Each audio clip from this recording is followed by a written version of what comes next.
Hello বন্ধুরা, তোমরা কেমন আছো? আশা করি ভালো আছো। মনীষা রান্নাঘরে তোমাদের স্বাগত জানাই। আবার একটি নতুন রেসিপি নিয়ে তোমাদের মাঝে চলে এসেছি। আজ বানাবো পালং শাকের ঘন্ট। চলো রেসিপিটি শুরু করা যাক।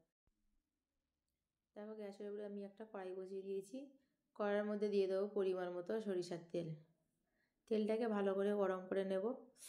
তারপরে দিয়ে দেবো পেঁয়াজ কুচি। পেঁয়াজটাকে আমি নেড়ে চেড়ে একটু ভেজে নেব।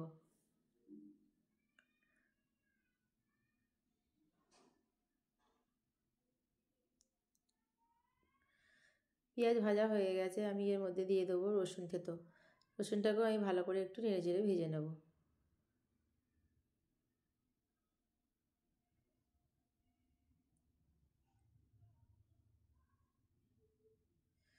রসুন পেঁয়াজ ভেজে নিয়েছি, এবার দিয়ে দেবো কচু আর আলু। কচু আর আলু কিছুক্ষণ ভেজে নেব। কচু আলু ভেজে নিয়েছি, এবার দিয়ে দেবো স্বাদ মতো লবণ, 1 চামচ হলুদ গুঁড়ো, 1/2 চামচ জিরে গুঁড়ো।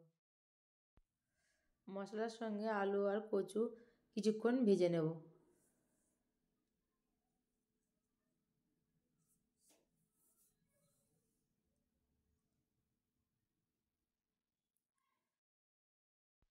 কচু আলু ভাজা হয়ে গেছে, এবার দিয়ে দেবো এর মধ্যে পানি।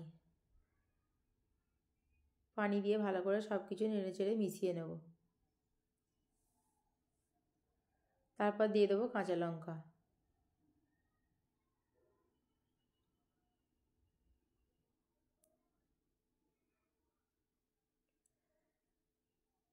ঢাকা দিয়ে কচু আর আলু হাফ সেদ্ধ করে নেব।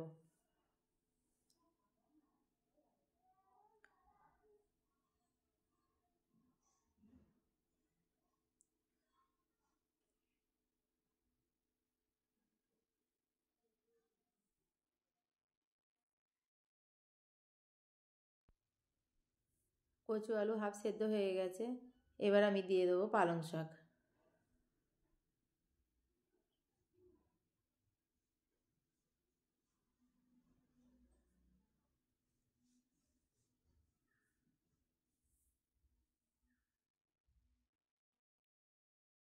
সব কিছু নেড়ে চেড়ে মিশিয়ে নেব। সব কিছু নেড়ে চেড়ে মিশিয়ে নেওয়া হয়ে গেছে, এবার আমি ঢাকা দিয়ে দেবো।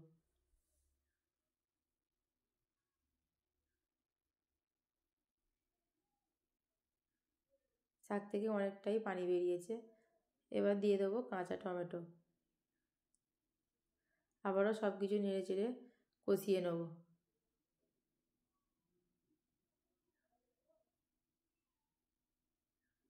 শাক থেকে যা পানি বেরিয়েছে এতেই কচু আলু টমেটো সব কিছু সেদ্ধ হয়ে যাবে। আবারও ঢাকা দিয়ে কিছুক্ষণ রান্না করে নেব।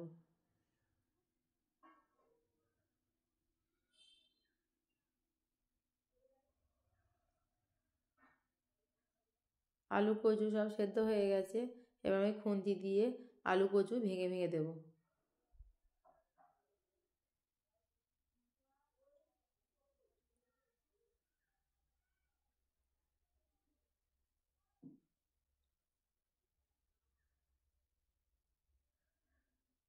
পরিমাণ মতো পানি দিয়ে ঢাকা দিয়ে আমি কিছুক্ষণ রান্না করে নেব।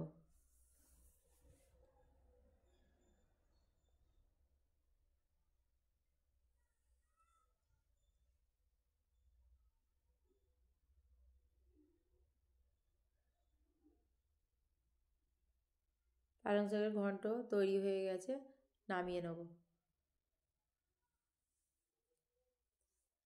পালং শাকের ঘন্ট রেসিপিটি তোমাদের কেমন লাগলো কমেন্ট করে জানিও। আবার একটি নতুন রেসিপি নিয়ে হাজির হব তোমাদের মাঝে। সবাই ভালো থেকো, সুস্থ থেকো।